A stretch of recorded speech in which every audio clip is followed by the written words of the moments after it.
के नेट बंद कर दिया गया है। वहां से कोई भी जो वीडियो वहां पे हुई है, वीडियोग्राफी हुई है कि हकीकत में कितना तांडव उन्होंने मचाया है।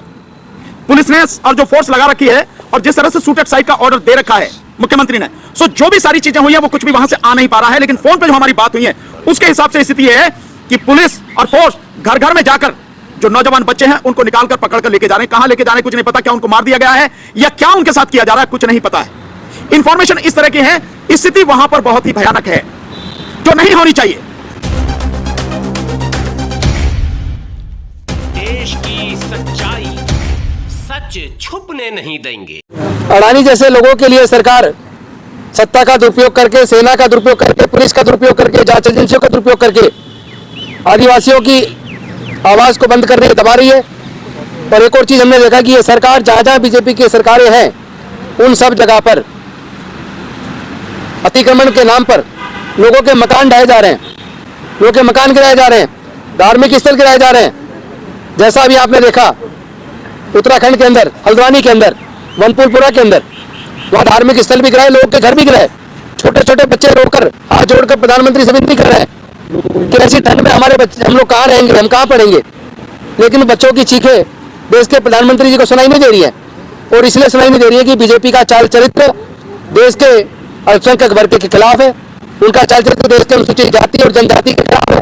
इससे भी अवैध निर्माण के नाम पर जो जिनकी झुग्गियां तोड़ी गई है, मकान तोड़े गए, आप देखेंगे पूरे देश में अनुसूचित जाति की बस्तियां उजाड़ी गई है, ये कह के कि ये तो फॉरेस्ट लैंड में या सरकारी जमीन पे।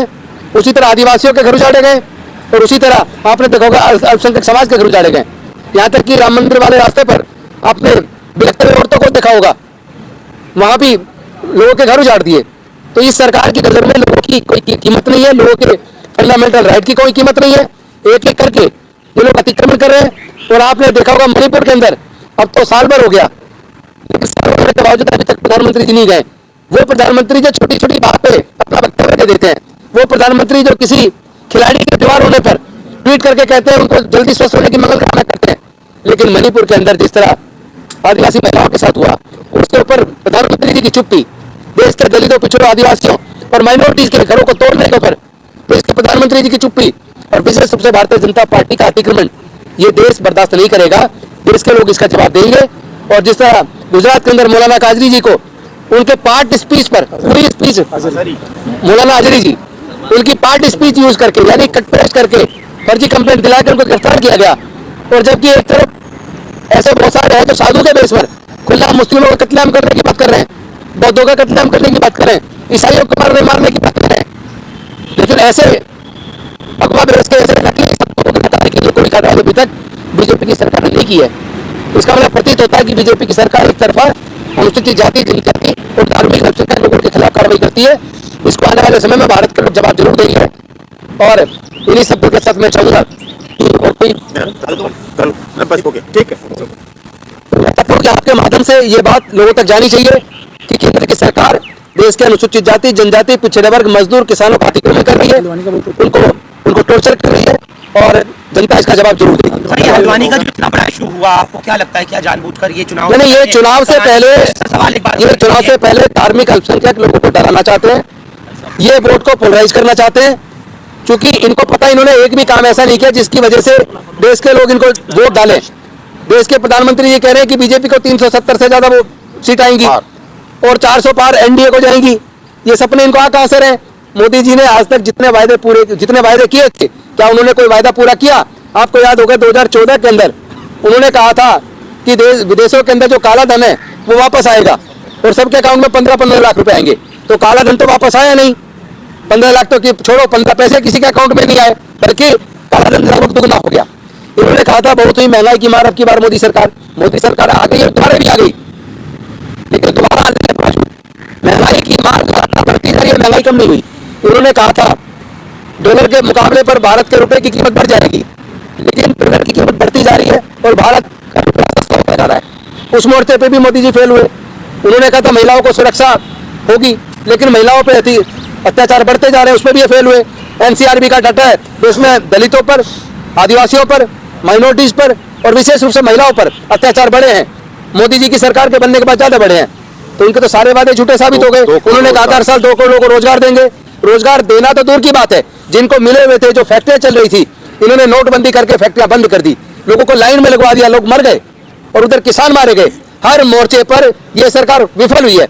इन्होंने जीएसटी ला के लोगों के इंडस्ट्रीज को तबाह किया, लोगों के व्यापार को तबाह किया। इन लोगों ने नोटबंदी के माध्यम से लोगों को तबाह किया।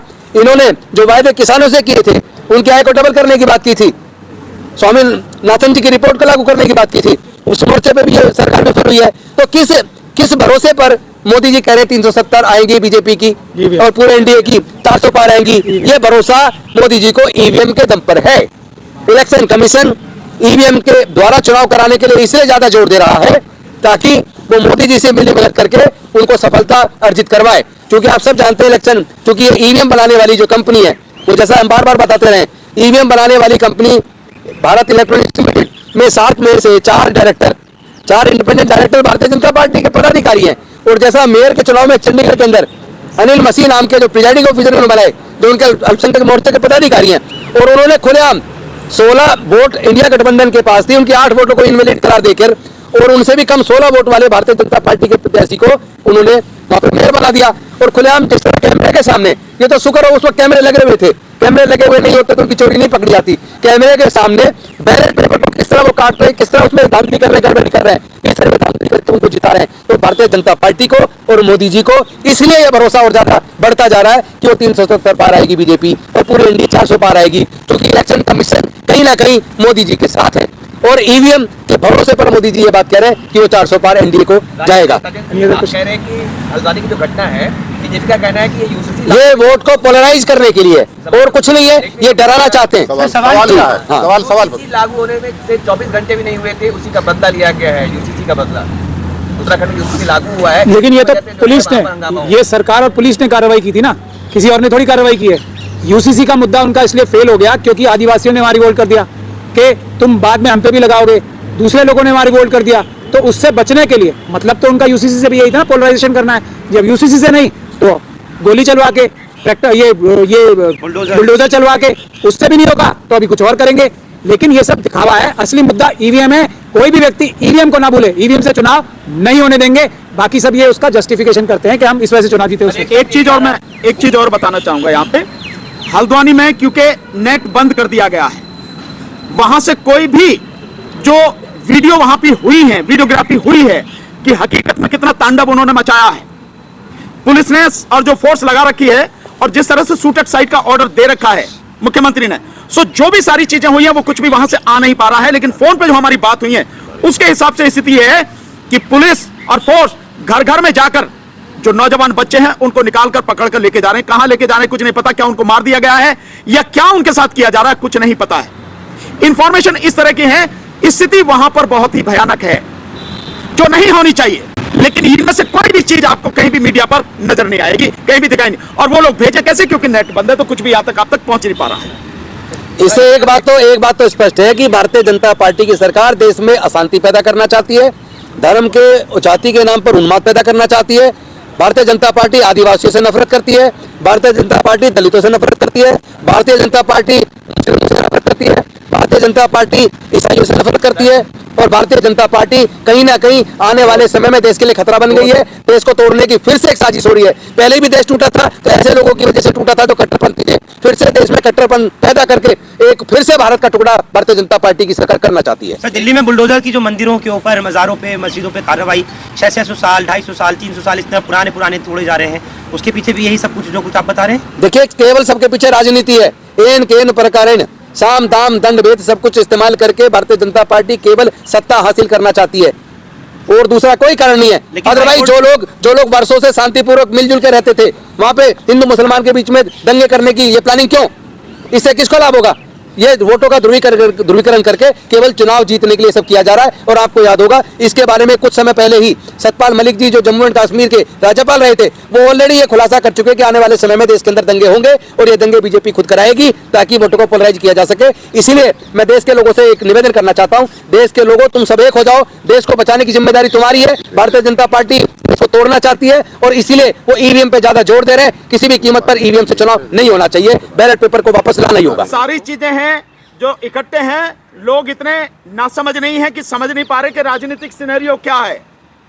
जो पार्टी पूरे देश को तबाह करने पर तुली हुई है, लोगों के सामने उसका ऑप्शन बिल्कुल साफ है, क्लियर है।